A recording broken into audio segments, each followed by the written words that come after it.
বাশার আল আসাদ সরকারের পতনে বিদ্রোহের নেতৃত্ব দিয়ে সিরিয়ায় কার্যত নতুন নেতা এখন আহমেদ আল শারআ। তিনি দাবি করেছেন, সিরিয়ায় আসাদের পতনের পর মধ্যপ্রাচ্যে ইরানের প্রভাব উল্লেখযোগ্যভাবে কমে গেছে।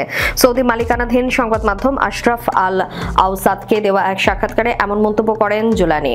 সুন্নি ইসলামপন্থী গোষ্ঠী হায়াত আল তাহরির আশামের এই নেতা বলেন, সিরিয়ার বিদ্রোহী পক্ষ মধ্যপ্রাচ্যে ইরানি প্রকল্পকে 40 বছর পিছিয়ে দিয়েছে। জোলানির বক্তব্য থেকে এটা পরিষ্কার যে ইরানের প্রতি সিরিয়ায় অবস্থান এখন পুরোপুরি বদলে গেছে।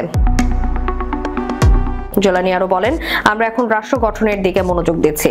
সিরিয়ার কখনোই আরব বা উপসাগরীয় কোনো দেশের জন্য হুমকি বা অস্থিতিশীলতার প্ল্যাটফর্ম হবে না। তিনি উল্লেখ করেন, সিরিয়ার কখনোই এমন কার্যক্রমের জন্য ব্যবহৃত হবে না, বিশেষ করে সিরিয়া থেকে আরব দেশগুলোর রাজধানীতে ইরানের প্রভাব বিস্তারের চেষ্টা, সংঘাত উস্কে দেওয়া এবং ক্যাপ্টাগনের মতো মাদক পাচার বন্ধ হয়ে যাবে। তিনি বলেন, ইরানি মিলিশিয়াদের সরিয়ে দিয়ে এবং সিরিয়াকে ইরানি প্রভাব থেকে মুক্ত করে আমরা অঞ্চলটির স্বার্থ রক্ষা করেছি, যা কূটনৈতিক বা বাহ্যিক চাপের সম্ভব হয়নি।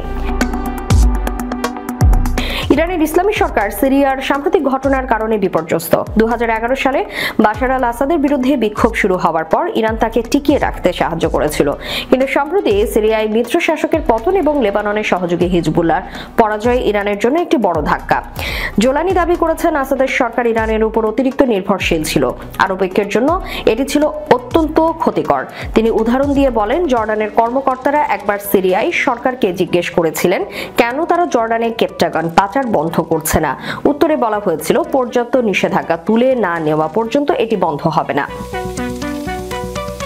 জোলানি বর্তমানে আরব দেশগুলোর সঙ্গে সম্পর্ক পুনর্গঠনের উপর জোর দিয়েছেন, এমনটি সিরিয়াও অনুসরণ করতে চায়। লেবাননের বিষয়ে তিনি বলেন, সিরিয়া লেবাননের অভ্যন্তরীণ বিষয়ে আর কখনোই হস্তক্ষেপ করবে না এবং নিজ দেশের চ্যালেঞ্জগুলোর দিকে মনোযোগ দেবে।